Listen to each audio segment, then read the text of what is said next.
Halo guys, hari ini saya akan menjawab komentar dari Bang @kemevander yang bilang, "Ayo Bang, bikin video tentang bandingin formasi 4141 dan 4231 Bang." Nah, katanya gitu guys. Jadi buat teman-teman yang mungkin penasaran kira-kira bagusan mana sih formasi 4231 versus formasi 4141, let's go, langsung saja mari kita bahas sama-sama. Tapi sebelum lanjut, buat teman-teman yang merasa jari tangannya masih sehat, masih bergas, belum stroke ya, yuk bantu like dulu videonya guys. Dan buat teman-teman yang belum mendukung channel ini, jangan lupa subscribe sekarang juga biar saya tetap semangat membahas putar game top 11 ke depannya. Terima kasih. Oke, pertama-tama kita harus tahu dulu nih kalau kedua formasi ini, baik formasi 4141 maupun formasi 4231 punya karakteristik yang sangat-sangat berbeda guys. Ya, meskipun sama-sama pakai 4 back, tapi karakteristiknya beda banget. Jadi biar gampang, kita bakal bedah dari segi pertahanan, transisi, dan cara menyerangnya guys. Nah, supaya pembahasannya nggak cuma teori, saya sudah lakukan uji coba langsung di lapangan. Di sini saya menggunakan dua skema berbeda tapi dengan tantangan yang sangat teramat unik sih ya, yaitu menggunakan taktik dan pemain yang sama dengan dua formasi yang berbeda. Kebetulan squad saya punya pemain-pemain yang sangat fleksibel, jadi saya bisa geser posisi mereka tanpa mengurangi mutu tim secara drastis. Nah, skema pertama yaitu formasi 4231.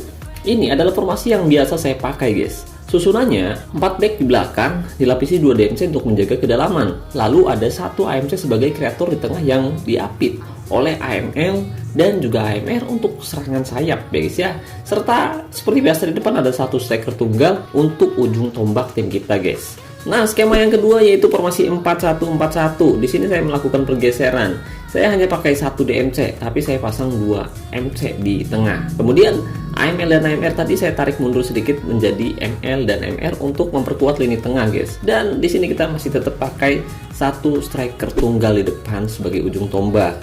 Nah, untuk taktik yang digunakan supaya hasilnya adil atau apple to apple, saya tidak mengubah settingan taktik sama sekali di kedua formasi guys. Dan untuk taktiknya kita pakai taktik dengan mental tim normal, fokus dan gaya umpan perpaduan, serangan balik nyala, gaya tekanan rendah dengan gaya tackle mudah, penjagaan jaga daerah tertentu, dan untuk jebakan offside tetap nyala ya guys ya. Nah, dengan taktik yang sama persis tapi posisi pemain yang berbeda, kira-kira gimana hasil statistiknya di lapangan?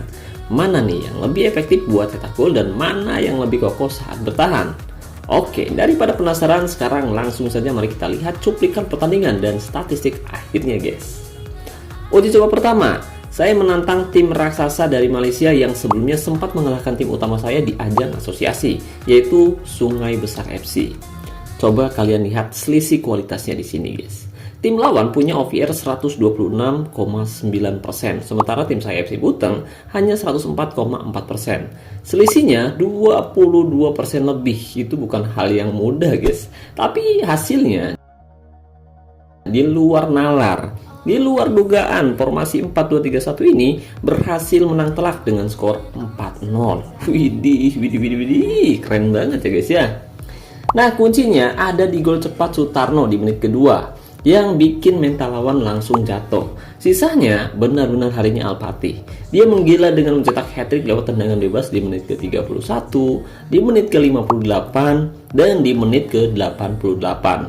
Ini membuktikan kalau punya eksekutor bola mati yang paten di formasi ini sangatlah krusial ya guys ya. Dan kalau kita lihat statistiknya, FC Buteng unggul tipis penguasaan bola 51% berbanding 49%. Tapi yang paling ngeri guys, yang paling ngeri adalah efektivitas serangannya ya guys ya. Jadi kita melepaskan 20 tembakan di mana 9 tepat sasaran dan 4 jadi gol. Bandingkan dengan lawan yang cuma bisa bikin 10 tembakan dan hanya 2 yang merepotkan kiper kita guys. Jalan serangan kita juga sangat aktif di tengah guys, mencapai 43%. Ini efek dari adanya 1 AMC yang didukung 2 DMC di belakangnya ya guys ya, sehingga aliran bola ke depan sangat lancar guys. Akurasi umpan kita juga tinggi banget di angka 85%. Dan hampir semua pemain saya dapat rating di atas 8+ guys, yang artinya formasi ini benar-benar bikin pemain nyaman mengeluarkan kemampuan terbaiknya meskipun lawan yang kita hadapi itu jauh lebih kuat ya guys ya. Nah, itu dia hasil dari 4231 yang super offensive tadi guys. Nah, sekarang gimana nih kalau pemain yang sama kita geser ke formasi 4141? Apakah pertahanannya jadi lebih rapat atau justru daya serangnya hilang? Oke, langsung saja mari kita lihat hasilnya. Oke guys, sekarang kita masuk ke uji coba kedua dengan formasi 4-1-4-1. Tadinya saya mau tantang tim yang sama guys, tapi karena masalah jadwal, akhirnya saya menantang rekan satu asosiasinya yaitu OJFC. Kualitasnya hampir mirip lah, bahkan sedikit lebih tinggi di angka 127%, sementara tim saya FC Buteng tetap di 104,5%. Tapi ada satu hal penting yang saya sadari sebelum kick off guys. Saat saya ganti ke formasi 4-1-4-1, ternyata keseimbangan tim saya turun dari 98 ke 96. Ini sudah jadi sinyal sih.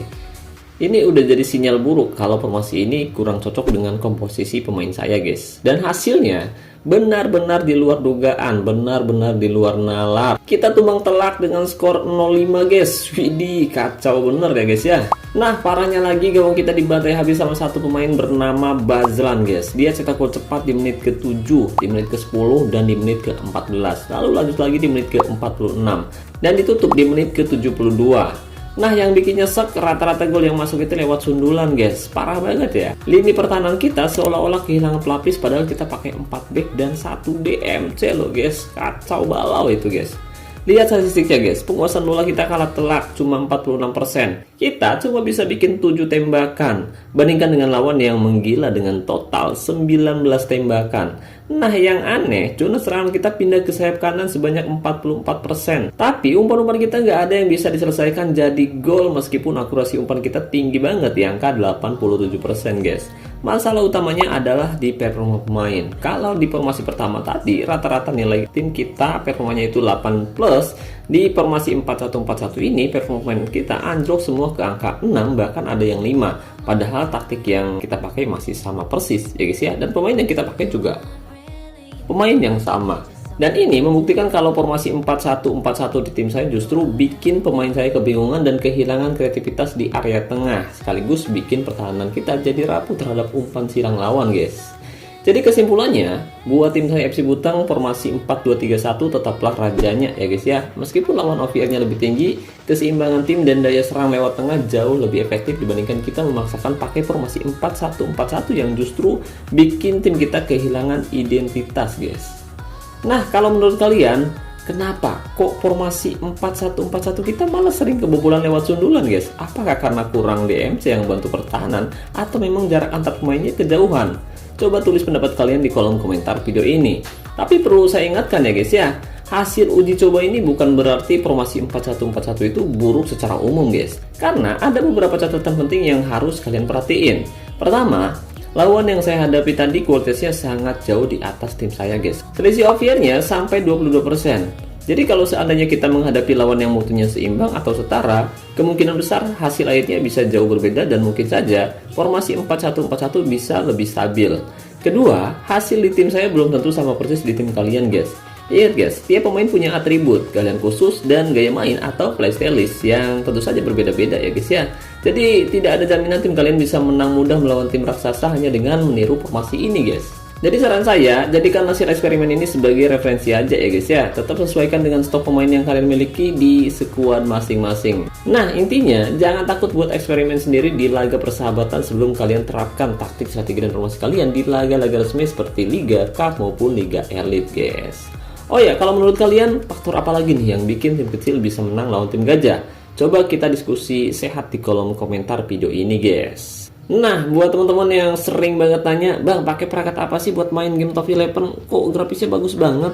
Nah, saya pakai Xiaomi Pad 6 guys. Saya sudah pakai tablet ini selama 3 tahun dan jujur guys, sampai saat ini performanya masih sangat stabil dan enak banget buat atur taktik maupun nonton pertandingan live.